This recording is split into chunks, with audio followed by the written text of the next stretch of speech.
Alors nous continuons à déballer le cadeau. Celui que nous avons reçu à Noël. J'ai eu un petit test ce midi au cours d'un dîner. On m'a demandé ce que j'avais eu comme cadeau. J'avoue qu'il m'a fallu un petit peu de temps pour m'en souvenir. Non que j'en ai eu tant que ça, mais j'ai réalisé que j'étais déjà passé à autre chose. C'est souvent ce qui nous arrive après Noël. On a déballé les cadeaux et on est passé à autre chose. Sauf si on a cette belle capacité d'émerveillement des enfants, comme j'ai rencontré un petit garçon ce matin, 5 ans, qui était fier de me montrer sa montre. « Regarde, Père Brice, ce que j'ai eu pour Noël !» Voilà, la grâce de l'enfant qui s'émerveille du cadeau qu'il a reçu, qui continue de s'en émerveiller. Alors, c'est ce qu'on veut faire. Nous voulons, dans ce temps de Noël, puisque Noël n'est pas fini, on est dans le temps de Noël, nous voulons continuer à nous émerveiller du cadeau qui nous est fait. Alors, vous pouvez vous émerveiller des cadeaux que vous avez reçus à Noël, il n'y a aucun problème avec ça, mais le cadeau que nous avons reçu dans la crèche, c'est de celui-là que nous voulons continuer à déballer. Il est si précieux. Ce qui est intéressant dans les textes que nous recevons ce dimanche, c'est qu'on découvre que Jésus lui-même a eu à déballer le cadeau qu'il était. C'est-à-dire qu'il a eu à comprendre quelle mission lui était confiée. Et c'est ses parents qui l'emmènent en pèlerinage, selon la tradition. Il va au temple à Jérusalem, et on le voit, et c'est ce passage que nous venons d'entendre, en train de poser des questions, de dialoguer, discuter, et même d'apporter des réponses aux docteurs de la loi. Jésus fait ses classes, il est à l'école, il est en train de découvrir qui il est profondément. Il est en train même de conformer sa volonté à la volonté du Père. Tout doucement, ça commence. Ça commence déjà. Ne saviez-vous pas qu'il me fallait être chez mon Père, dit-il à ses parents, qui sont un peu inquiets après une journée d'absence. Ils se demandent bien où il est passé. C'est que Jésus est en train de déployer lui-même le cadeau qu'il est pour l'humanité. Il est en train de se déployer. Ça commence à l'âge de 12 ans.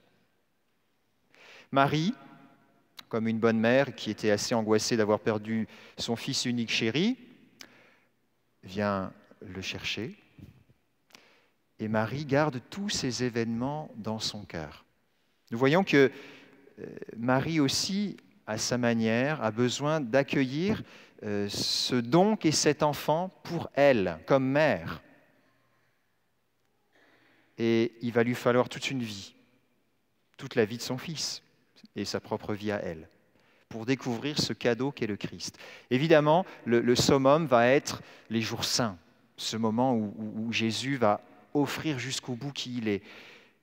Nous avions mis cette parole de titre qu'on a entendue dans la nuit de Noël. Il s'est donné pour nous. Il s'est donné pour nous. Mais Marie va saisir au jour où Jésus sera suspendu à la croix que c'est là qu'il a tout donné. Il s'est donné jusqu'au bout. Il a tout donné ce qu'il était. Il s'est complètement conformé à la volonté de son Père. Il offre sa vie, il ressuscite, et il nous déploie, il nous déverse l'Esprit. Alors, un disciple, un proche de Marie, c'est l'apôtre Saint Jean, dont nous avons entendu un extrait dans la deuxième lecture d'une lettre qu'il écrit aux communautés chrétiennes, aux jeunes communautés chrétiennes. Saint Jean, l'apôtre bien-aimé, on a fêté Saint Jean cette semaine, le 27 décembre, l'apôtre qui repose sur le côté du Christ. On a aussi entendu dans la nuit de Noël le début de la lettre. Là, on vient de lire le chapitre 3. On a entendu le tout premier chapitre, où Saint Jean nous dit ce que nous avons entendu, ce que nous avons vu de nos yeux, ce que nous avons contemplé, ce que nos mains ont touché du verbe de vie, nous vous l'annonçons. Saint Jean, c'est le professionnel du déballage des cadeaux. Il touche, il voit, il contemple. Comme nous, quand on reçoit un cadeau. Pour le déballer, il faut toucher, il faut regarder, il faut contempler.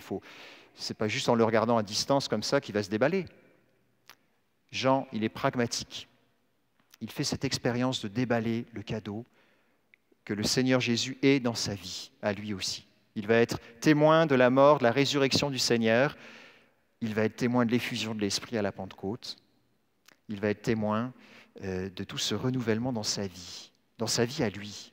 Mais ce dont il est conscient, c'est que ce cadeau est fait pour tous les chrétiens. Alors Saint Jean nous aide, nous aussi, à déballer le cadeau ce soir, par sa parole, par la parole qu'il nous donne, et par une expression toute simple qu'on connaît tellement bien, que nous venons de lire à l'instant. Voyez quel grand amour nous a donné le Père pour que nous soyons appelés enfants de Dieu. Voyez quel grand amour nous a donné le Père pour que nous soyons appelés enfants de Dieu. Enfants de Dieu. Enfants de Dieu, ce n'est pas juste le jour où on est baptisé. Ça commence tout particulièrement ce jour-là. Quand on pense à l'enfant, souvent, on n'est pas tellement attiré, on n'a pas envie d'être pris pour un enfant généralement quand on est un adulte. Être pris pour un enfant, c'est jamais tellement stimulant. Dans le temps des fêtes, j'ai réentendu une chanson, une vieille chanson. C'est un peu le temps où on prend du temps les uns avec les autres, Noël, et où on ressort des vieilles affaires. Un vieux tube de Dalida des années 50. Bambino. Est-ce que Catherine pourrait nous faire Bambino, Bambino, Bambino, Bambino. Ça vous dit quelque chose? Bambino, Bambino, Bambino, Bambino. Bref, c'est l'histoire d'amour d'un jeune homme qui veut être plus mûr, plus grand, plus beau, plus fort pour séduire une belle demoiselle. Mais c'est un bambino. Alors ça ne marche pas. En fait, ça nous arrive à nous aussi de vouloir être plus que ce que l'on est. Surtout quand on est des petits derniers dans les familles. On est toujours trop petits. Donc on veut toujours faire valoir qu'on a droit au chapitre et qu'on peut dire aussi son avis, donner sa parole et dire ce qu'on pense. Ça arrive. Alors ici, Saint Jean nous dit que nous sommes devenus enfants de Dieu, mais pas dans cet esprit-là du petit dernier qui n'a pas droit au chapitre, justement. C'est enfant de Dieu à la manière dont Jésus est fils de Dieu. C'est enfant de Dieu à la manière dont Jésus se conforme à la volonté du Père. Ça veut dire que, comme enfants de Dieu, nous sommes invités, nous aussi, à rentrer dans la volonté du Père, à comprendre quelle est sa volonté et à la mettre en pratique. Donc c'est tout sauf nous mettre en bas et ne pas nous écouter. Précisément, c'est nous partager tout ce qu'il est et tout ce qu'il veut. C'est ça le grand cadeau que Dieu nous fait, de pouvoir entrer dans sa propre volonté.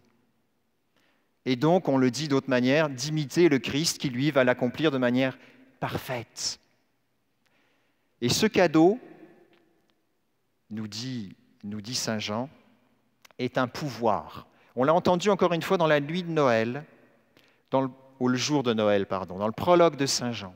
À tous ceux qui l'ont accueilli, il a donné le pouvoir de devenir enfants de Dieu. Ce n'est pas juste un nom, ce n'est pas juste un titre, une qualification, c'est un pouvoir. Nous avons le pouvoir d'exercer, d'entrer, de nous conformer, de comprendre et d'appliquer la volonté de Dieu. Nous voyons combien Dieu ne nous prend pas pour des enfants, il nous prend très au sérieux. Même s'il nous demande d'avoir un esprit d'enfance, on est obligé aussi de rentrer dans cet esprit-là. Mais il nous prend profondément au sérieux. Et ce don, ce cadeau, il nous est donné, ce pouvoir nous est donné, et il nous est donné aujourd'hui. Nous l'avons déjà. C'est pour ça qu'on doit déballer le cadeau. On l'a le cadeau, le pouvoir, nous l'avons. Mais nous sommes appelés à le redécouvrir, à aller plus loin, à l'approfondir, à faire ce pas de plus. Dieu nous élève. Dieu veut faire quelque chose de grand avec nous. Dieu nous donne droit au chapitre. Nous avons droit de comprendre son dessein, sa vision. Et nous sommes appelés pour ça à demeurer en lui. Saint Jean est très fort dans cette expression qu'il reprend sans cesse, demeurer en lui. Demeurer en lui, comprendre, mettre en pratique sa volonté. Alors ainsi, nous faisons partie de la famille, la grande famille de l'Église. C'est la fête de la Sainte Famille, Jésus, Marie et Joseph, qui sont comme un petit prototype de la famille ecclésiale, toute l'Église. Nous sommes appelés ainsi à être membres de cette grande famille. Seigneur, nous te remercions de nous donner ce pouvoir d'être enfants de Dieu. Ce pouvoir qui nous permet d'entrer dans ton dessein. Tu veux de nos vies qu'elles participent à ton dessein, à ta gloire, à l'annonce du salut à toutes les nations. Tu nous fais, Seigneur, participer à ce grand projet. Tu fais de nous des enfants de Dieu. Merci pour ce cadeau. Donne-nous de continuer à le recevoir, à nous recevoir comme enfants de Dieu, à laisser ce don, ce pouvoir se déployer dans nos vies pour qu'elles soient transformées et que le monde entier soit transformé. Amen.